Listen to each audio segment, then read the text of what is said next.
Welcome to Byronic Compendium. It's been a scattered little time. I've been insanely busy with work. You know, the COVID thing came and I pretty well lost all my summer jobs because I'm outside in the festivals. And then a few weeks after that, everybody called up because they wanted to do some virtual things, some videos, you still have to do stuff, especially as a festival or a cultural event. I mean, you can't just disappear because people forget real quick. So I got really busy. So the last few weeks I've been crazy busy, and I've got a few episodes in the can I still have to edit. But you've been doing two major festivals, or two sort of different musical genres that you're involved in. So very different. So the one is the string Music and Beyond. My friend Julian Armour is executive and artistic director of Music and Beyond, and they have a very ambitious series going of 100 videos, bilingual, so 50 of each. They recorded in 4 separate days, 2 days in a church, 2 days in Ottawa's Museum of Nature, all the different exhibits. And so we captured with tons of cameras, and performers are doing circus acts in Quebec. There's a woman who's a mezzo-soprano or maybe she's a soprano, in Leeds, England. And she's doing things, and it's all being aggregated. She's editing some, I'm editing. It's crazy. That's the one. And then, of course, Ottawa's Blues Fest is being resurrected as a drive-in. What drive-in are they? Where it's called the Zibby parking lot. Where's that? Where Blues Fest is now, right across the river. Oh, cool. In Quebec, in a parking lot. Holds like 500 cars or something. Awesome. So when does that start? That starts in end of July? Yeah, July 31st is a Friday. It goes Friday, Saturday, July 31st, August 1st, and then the next weekend for 2 days. And so how is your job different from the string thing to the... So the string thing has all been recorded, and you just edit and yes. Yeah, just take it and just put it in the thing. And you're still editing it, even though it's only 70 shows. Why haven't have you been busy doing other things? Nope. No, well that's my business. You either are doing nothing and you're taking a couple of weeks off, or you're so insanely busy that you have to go and buy yourself a new crazy MacBook Pro so you can get through all the work. I'm bewildered. And betwixt. Steve, I'm bewildered. What episode is this anyways? It must be around 26 or Must something. be around. Must be around. It's a rhombus. I'm not even sure where we are in the album quite very easy. We've just been sort of treading water for the last little bit. I did a video. Of an older song that I think you might enjoy. Let's open up the new beast. Let's open up the... I have fingerprint. Oh, it's already open. Hey, look at this. Just take a look at this. And I'll call Rusty.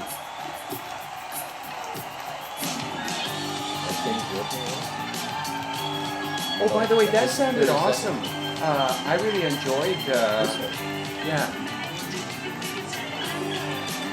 I just put black edge on the front.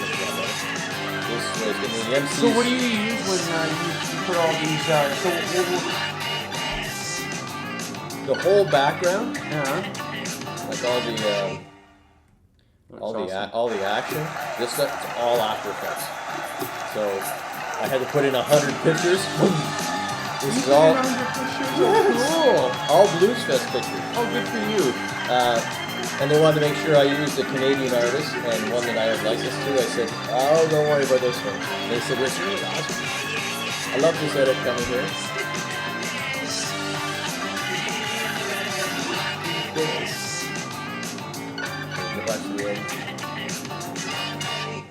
That sounded awesome when I heard That's 32 seconds. That's going to be the opening. Hopefully every night at Blues Fest. Cool. But they changed their mind, so maybe it isn't. I don't know. Yeah, whatever. Anyways, that's fun. That's a fun thing. So I'm doing all the openings and closings and little bumpers and B-roll during the day and whatnot. And then we have 2 different feeds going out. One is live on the screens at the parking lot. And then the other feed is going to Facebook Live. And it's the NAC's account. I thought they were playing. This is how much information is coming in.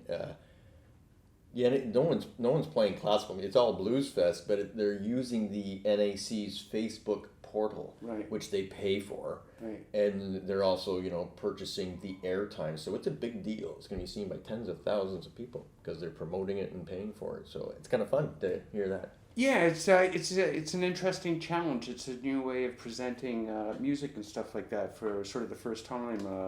Circumstances provided, but that's what makes it interesting, I guess, for you. Eh? I find it interesting too that just recently I've managed to find a lot of spots to put your art and stuff. He's the animated juggler at the beginning of the Music and Beyond. You can't miss those videos. And then he's the musical artist, obviously, from The Alien, the Rabbit, the Monkey. On that Blues Fest opening, and that, so I gotta cut it up now, and also like create 15-second things and stuff, 5-second things. So I'll probably just go monkey, come back. Hey, we're back at Blues Fest. Absolutely. The phrase now that the monkey this is a great phrase anyway. So yeah, monkey this. Monkey this, baby. Okay, so anyways, we're back. Thank you very much. Coronavirus is still around. It looks like we're going to be going to masks outside all the time pretty well. And in the car when you're by yourself, you must. I double up. I put one over the face. You put one on your too. eyes too. Just to make sure. Well, they said it can get inside your eye. Jesus, I don't want to get that shit. So, anyways, this week, Byron came up with another video that I didn't even see the title to, but I know he sent me a link, so I'm going to get this ready. Let's you give us a little intro or a little whatever you need to do while I get this ready.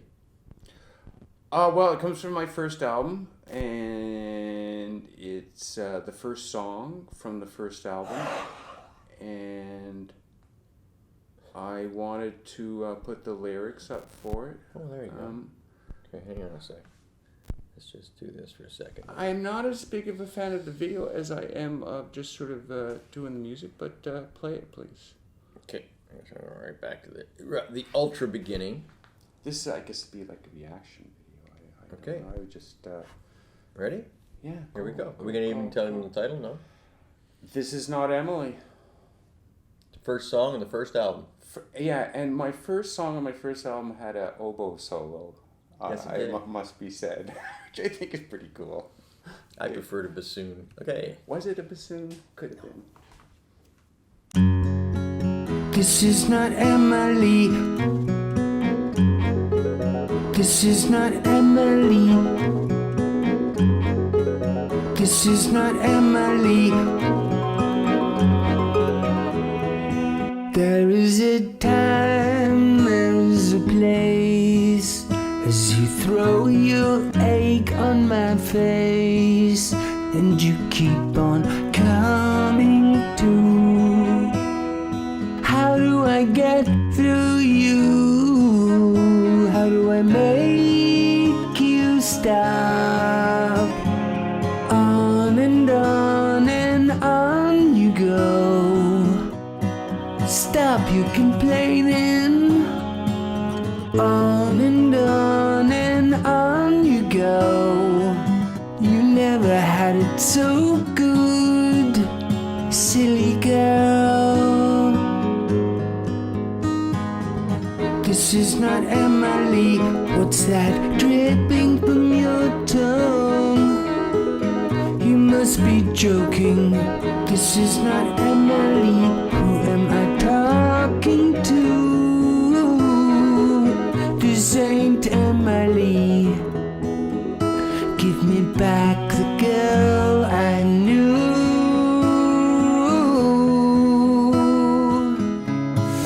You've lost that thrill again. You can't use magic, you have to work at it. Nothing comes for free. You win to desert. Yeah, it's so absurd.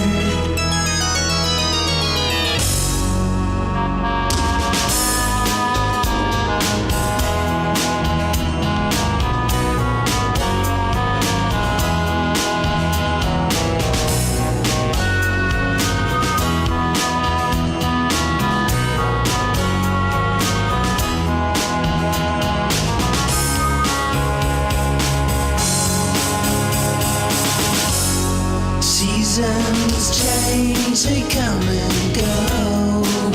Winter, spring, summer, fall, east and now. Everything grows back into your chameleon mind won't do.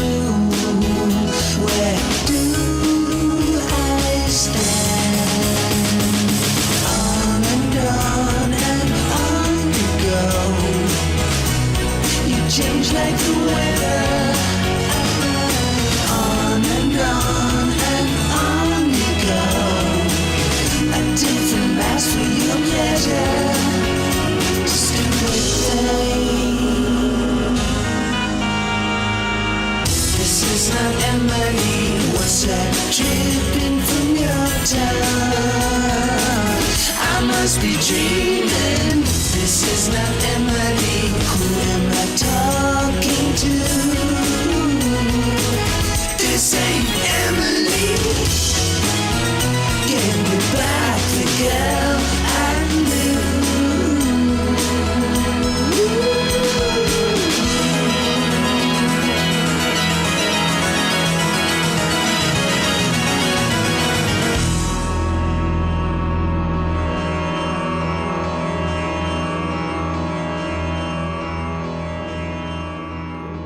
Hang on a second. What? I don't know what's going on. Hey, stop that.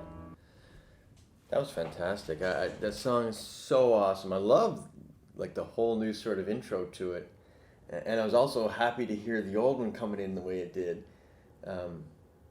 It's funny because other people don't have the same recollection of it that I do. Like because like any song from the fabric of your life, you're ingrained in that arrangement that way. Which is why sometimes when I hear Serendipity again, I go, it's really well done, but it didn't have the same chutzpah of the first one. Maybe because we were innocent and stupid and naive, and it sounds so fresh, you know? It's hard to capture that again, you know? A couple of things. It was certainly one of the best songs of that album that I remember doing. All the crap that one does, but that was a good song. And so the album, and just sort of listening to all the stuff that obviously we've talked about, it's just too much Byron and too many instruments, and a lot of these songs get buried under hundreds of instruments and hundreds of vocals. This was a song that I haven't played since we first started doing it a couple months ago.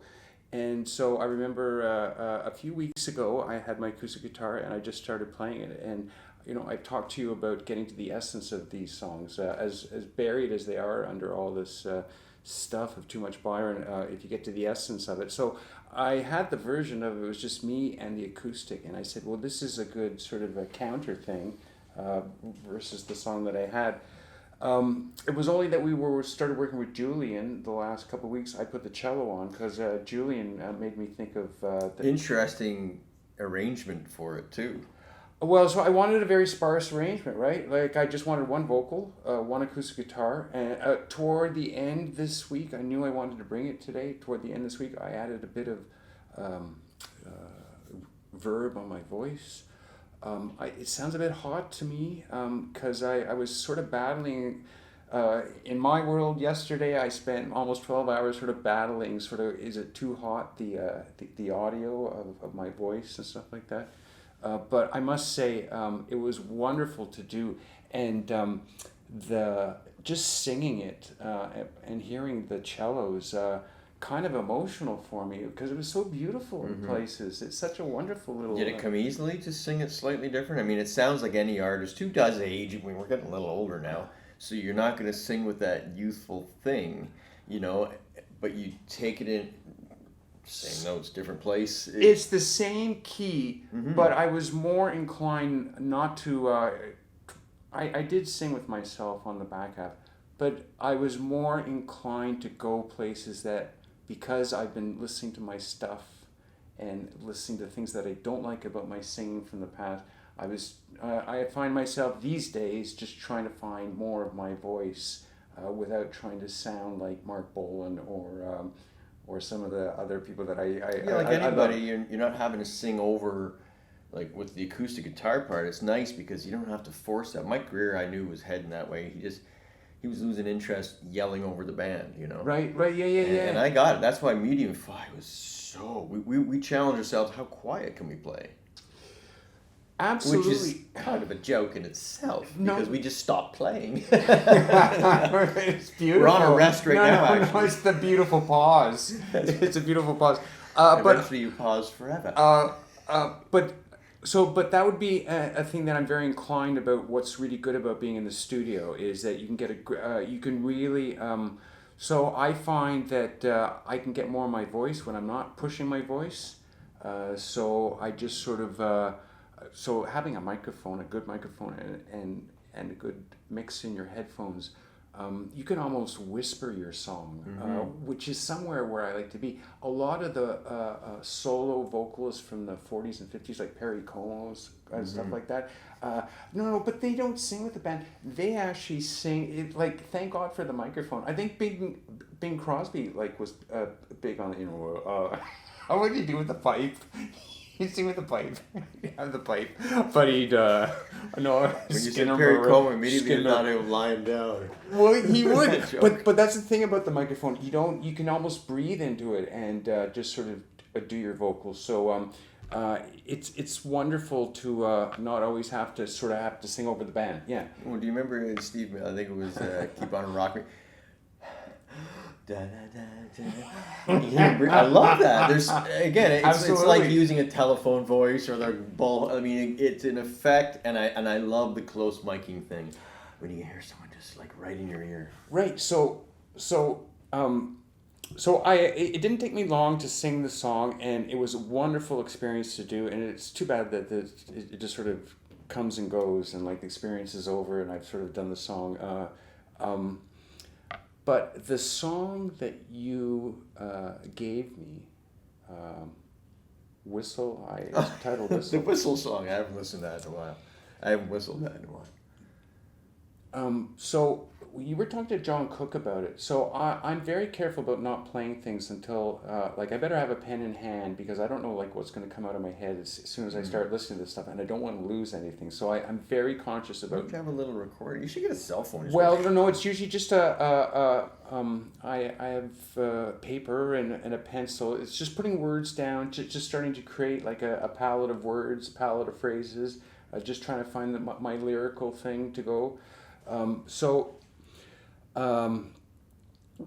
Last week, I wanted to remember your song because I always had it in the back of my mind. Yeah, I'd like to put some vocals on it for Steve, because it had that sort of slinky 70s thing. It was like a Superfly. Kristen says it sounds like a Byron song. I said it's completely different, really. Well, it was. I love it because I love that early stuff. I love Stevie Wonder. I love all that early stuff. Yeah. I can hear that little keys, and I was just sort of following. So, I went against my better. Slightly hollow note, shish. Absolutely. So there, It's a viewer. Okay. Well, I went against. No. I went against my better judgment, and I played it once just to see if I could find. We were talking about Spencer, sort of finding the notes within the chords and stuff like that, trying to find the melody. And I was just curious because you had got me thinking, and just recently, about my vocals, about using more of a sort of a quieter thing in places and stuff like that, instead of having to really push them all the time. And so I did it once, and I wish I didn't, because it was really easy to find a couple of real slinky parts within those chords the first time I listened to it, and I sort of shot myself because I didn't have my pencil with me, because I would have looped it. So you had words that fit perfectly in. Well, yeah, there were a couple of sections I just went, oh, there it is. And you can't remember. Well, no, I turned it back off and I said, I'm not going back there again, but I think I know where it is. Especially there's one little captured piano the thing. vocal thing. No, but I in the back of my head, I just sort of filed it there. So this week is, because I finished this song, I said, well, I think I'm gonna just sort of dabble in sort of Steve's tune and sort of work on a couple sections, sort of some breathy sections, maybe overlay just one vocal at the very end, just sort of counter things, whatever like that. And so that's what I'm going to do. So talking about using my voice more properly, but I'm sort of excited to do it, because I remember it was... the thing too is that not having to yell over a rock band, you get up tight and close, and maybe that lends itself to that type absolutely. of thing. And even just talking, it even reminds me of that Barry White thing, where especially that type of stuff almost reminds me of sort of low vocals, and then maybe sort of that Earth, Wind and Fire guy, who's the Philip Bailey guy that did all the falsettos, so you do the low high thing, and you just sort of slink along. And so I had some phrases. You once used the phrase loosey goosey, and I like that sort of goosey, because you were talking about tripping down the side. Well, it all sort of came from that Rick video that we laughed so hard at. That it was that sort of shaft, detective Right. show from the 70s kind of look and feel. Right. That was the same idea. Right, and yesterday we were talking about colors. I was at my mom's and we were talking about rhubarb colors, and all of a sudden the word rhubarb came up, and I started going rhubarb lazy eye, and He was a fighter from the 50s. he could be, but it was Rhubarb lazy eye Smith. but it was those type of phrases, loosey goosey, rhubarb lazy eye, just things you can just sort of prattle on. Semolina Pritchard. No, but there is a pattern, right? Rhubarb, lazy Yeah. eye, just sort of. Well, just you've trying to always find- subscribed to that sort of lyrical tumbling. And I like that sort of rhubarb. So I can see a bit of lyrical tumbling in your song. Just saying, I haven't done it yet, but you know me, I don't know. lyrically and like melodically with the voice, that's just not my thing. Right. I like I said, I wouldn't know other than just monkeying the notes and the chords and just rearranging them. But is that really creativity? To me, that's kind of music math. You're just going, what chords are we playing? I'll take G and C sharp. Okay, now what's the next chord? Like you come up with melodies and stuff. I do come up with melodies in my head, but usually they become transposed to musical things. Yeah. Because I don't sing. There's different ways of getting to the same point. See, yours is math, and yours Don't is give me accounting. coronavirus. It's bewildered. And betwitched. But getting to the. Speaking of Betwitched, we watched Midsummer last night. What is Midsummer? It's like one of those crazy cult movies. It was made in the last couple of years. It's pretty good. It's a bizarre movie. Anybody who's seen Midsummer knows what I'm talking about. But Betwitched. They were all betwitched. Betwitched. I don't want you to bewildered and betwixt. Be bothered? No, but what is it? That is a Cole Porter song. Yeah. Bewitched, bewitched, and bewothered. Yeah, let's do that. What is it? Google it. Well, I'm going to have to find out Betwixt? now. Bewitched. Befuddled. You keep talking. Okay, so but the thing about finding a melody for your song, the whistle, which is called Whistle right now, is trying to come up with some sort of... Bewitched, bothered, and the bewildered. Thank you. Ella Fitzgerald. I'm wild again, Oh, what a melody. beguiled again, a simpering, whimpering child again, bewitched, bothered, and bewildered. Get this, you're going to do this next, aren't you? Am I? A voice and a guitar, stuff like that, just sort of... it's But those wonderful, old eh? melodies. Yeah, ridiculous, eh? And the words, It's ridiculous. no one would write that. Now, like that, unfortunately. Just the whole bewitched, bothered, and bewildered. I mean, that's just sort of gorgeous. That's gorgeous. But just to put a period on the end before we get to the end of this half. So figuring out a melody is probably the least of trying to put your song together. Right now, I'm trying to find some sort of lyrical motif to work around, to make it worth to actually talk about something, about like how I'm going to talk about it, and or what is sort of And incorporating loosey goosey floozy. yeah, trying to so it's a puzzle right now. So I haven't really Floozy in the sky with Lucy. no. Write that down. Put that down. No, that's good. And then the guy whistles and stuff like that. But I got to put him around a whistle, and I'm thinking, why did you put the whistle on? Would be the question right now. The question is, how did the song get written around the whistle? Because the first thing that came, I think I heard a drum beat that was that kind of 70s. Right. And then because I had just taken down Whistle. Where's the whistle? Logic 10.5, Right. just a ton of loops, and I just went, oh, whistle, what does that sound like? And I dragged it and went, oh, that's funny. Was that a Logic 10.5 whistle? Yes, it is. I don't want to give away my secrets. So that's the upgraded whistle, right? That's better. Loops at whistle point 2.0. Okay. Let's go back upstairs. The holly's hung with mistletoe. By the fire I sit alone, and I'm thinking of you.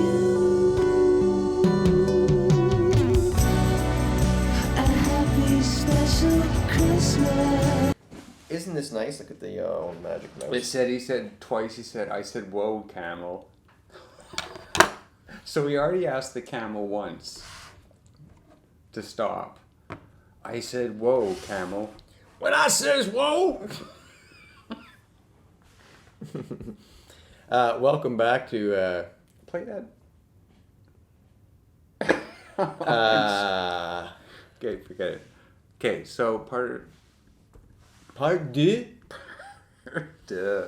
What was I gonna? Oh, I was looking at Koi Perdizio, right?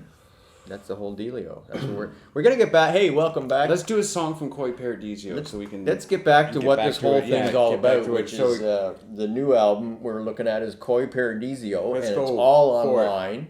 Don't try to spell Koi Paradisio unless you know how to spell it. Let's just go here and type the old damn thing in, and we're gonna pick a song at random because we have no idea where we are. Ooh. Well, how about this one? Strange as it seems. You did that one, Okay. and I ruined it. Why I never. No, I ruined the video that you did, and I never even asked you. Video schmidio. Fuck, as if I don't get to edit enough videos in my life. When Byron had Koi Paradisio pretty well finished, we decided we were going to do a whole bunch of videotaping, and I said, let me pick a song to do.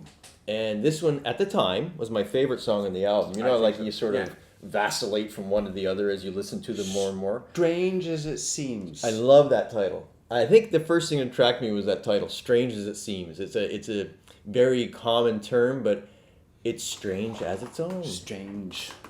Remember I'm that? bewildered. And This is Betwixt, the that's right. Betwixt. Yeah, this is Byron's Betwixt and Beguiled. Bewildered.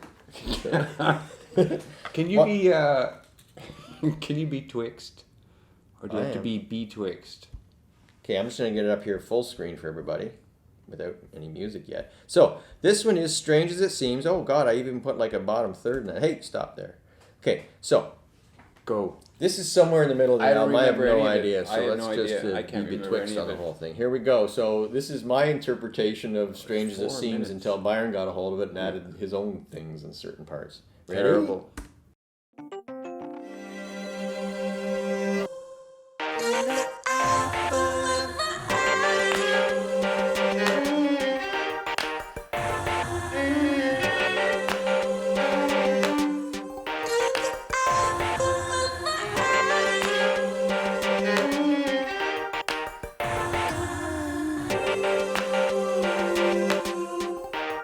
Strange as it seems.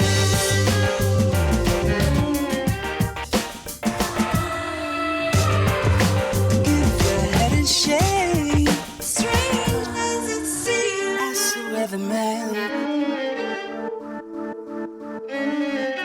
If you're asking me, the blue skies disappear.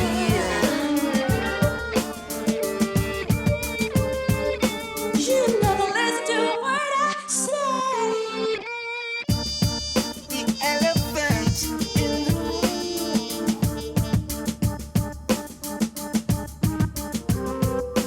Give your head a shake.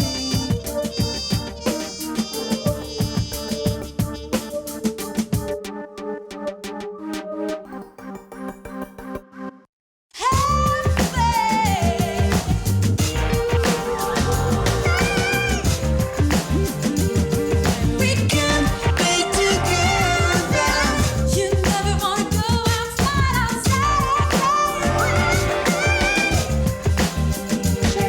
We can be together.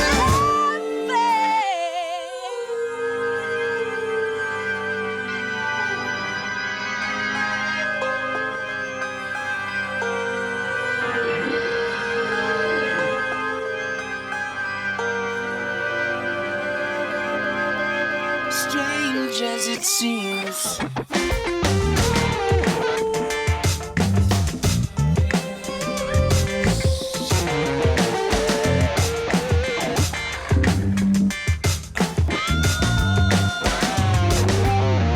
You never listen to what I say. Give your head a shake. The elephant in the room.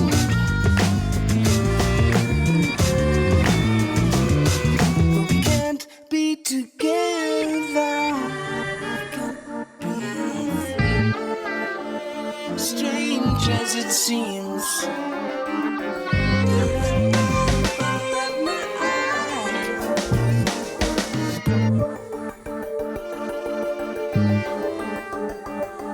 I love you.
Wow.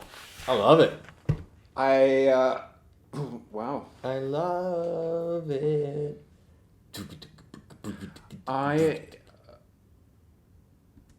I'm way impressed. Oh God! I'm way impressed at the video. I can hardly remember the song, but I must say, listening to it now with the video, 6 years later or whatever, it was awesome. It was really awesome. What a different little type of pop song that was. Well, I'm It just was saying. just so strangely weird, but Like at the beginning, I remember saying, "Thank God there's a clap every once in a while," right? Right. Because the instruments was wow, It but was. but it comes together so nicely. It is so unique in the parts, and like a lot of stuff from this album, like what I love is that it's not an easy listen. You have to give it a couple times to. I know where those like. You know what I mean? Like it's very sophisticated, very very happy, and I'm really happy with that edit because the image is coming and going very quickly. that was and, wonderful. I don't remember being that. I'm right now. I'm blown away by it because I remember I obviously went in and changed something. I don't think that's what I changed. I think we're watching your original video, right? Like. I think so because I know because you always like to add more words and stuff on screen, and this one I didn't want. Like I just wanted. If you remember, my intention of this was strange as it seems. What is that guy doing?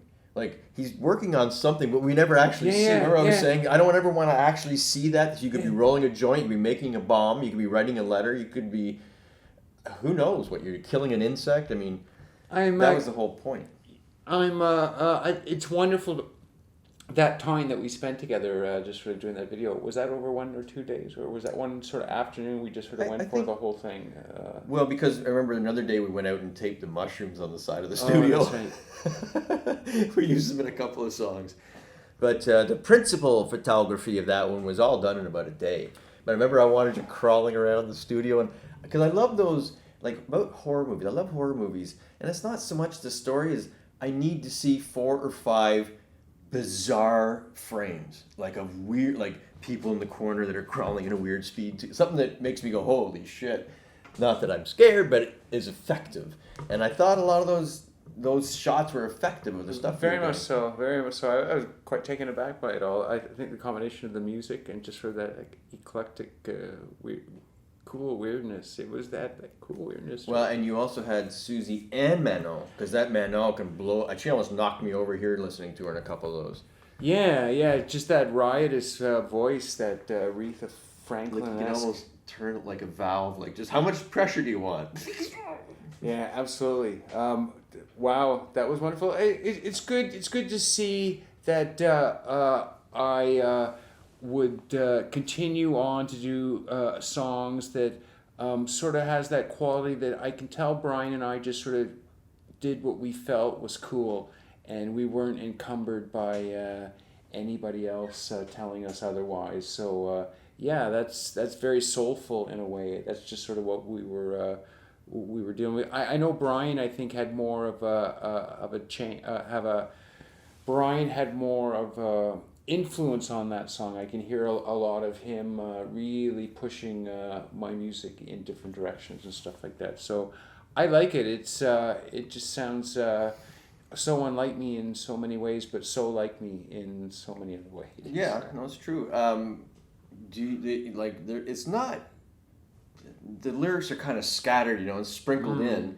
Is there an intent for the song, or it's just let's do something different here? Okay, so again, this was my first computer album. This was my so although I had the computer for years before I actually committed to these songs and stuff like that. So I can hear myself just moving pieces of audio around in a more haphazard way, just trying things out and stuff like that. So I can hear different instruments and instrumentation throughout the song itself, like different drums and stuff like that. So yeah, that album was definitely more of a scattershot as far as instrumentation. I was just throwing things together, and but that was also sort of the approach I was starting to hear in sort of the culture of the way people were hearing things, just through samples and through then we were starting to get the internet was starting to go, and how we were communicating and stuff like that. So yeah, definitely questioning, like that song itself, it certainly has no traditional verse chorus. No, that's what I was saying. It was to the previous song that you heard, "This Is Not Emily," which is very sort of traditional in its in how it's put blocked together. This song just seems 368 degrees. Would that be opposite 360 degrees? No, it'd be That'd be 180. the same. No, wouldn't it be? It would come all the way around. Maybe that's where you're heading. Maybe when you get older, you'd be going, Maybe it is the same. I like you. It is. That's. Can you record that? Because that was brilliant. No, that was wonderful. Well, and it's interesting, like, as probably your number one chronicler of your music, to after Alien, the Rabbit, and the Monkey, to be tossed this one, which, I kind of understood because I know you and I know musical, the trappings of the studios and all. I knew this one was obviously a computer album because you weren't in the studio. I mean, although there was a lot of tracking that was done in the studio for this album previous to this album. So there was probably stuff you're bringing forward that is, in essence, files, right? Like, right. So I think there was a slight change in how I started to view this music and sound that you hear. That it wasn't a linear process like when we did their first album with an analog tape and you have to record start to finish. Right. I was starting to realize that whether you record it now, you're just bringing in these blocks of audio and you're just moving them around and stuff like that. So I think there was a realization with the computer and the fact that you could do anything and everything that you wanted to do in the computer, that sort of song structures and all that other stuff, sort of singing traditionally, having a song and stuff like that, that was sort of starting to go by the wayside in my head. right. Excuse me. Well, that was Strange as It Seems, and fantastic album. And one I always said on that album, that out of that song is one of my favorites of all time, because when you throw a slinky groove like that with the hi-hat, open hi-hats in the middle of a 16th hi-hat pattern, Yeah. I'm a sucker every day for that.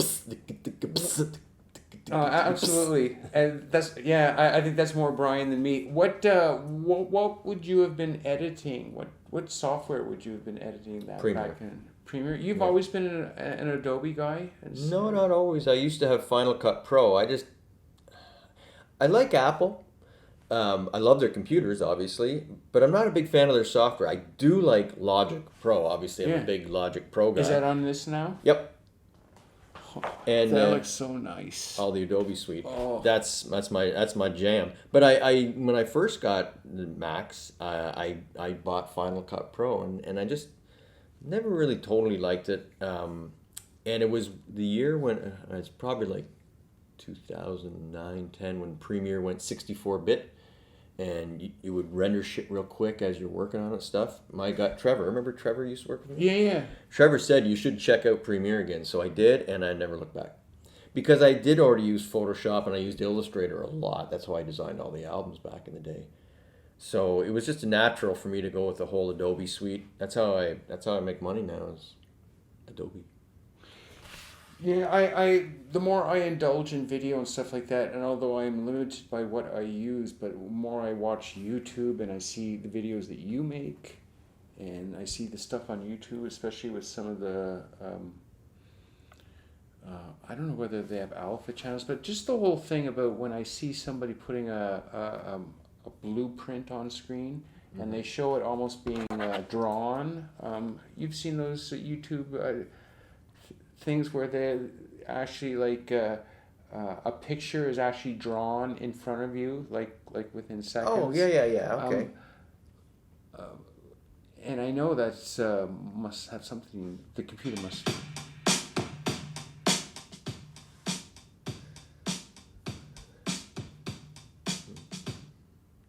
Oh, put up your. Do you have your? All the loops. Do you have your whistling song? Oh, no, it's on a drive Okay. there, I think. Unless I dropped it somewhere, I don't know. Anyway, this is all crazy. All this new live loop stuff they got. I downloaded 100 gigs of the instruments yesterday. Stop it. I haven't even looked over them all. Just I could use some sound effects here too. Nice.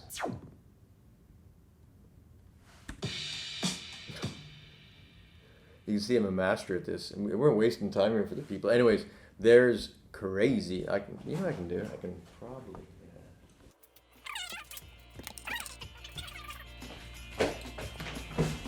So thanks again. We'll try to catch up on things soon.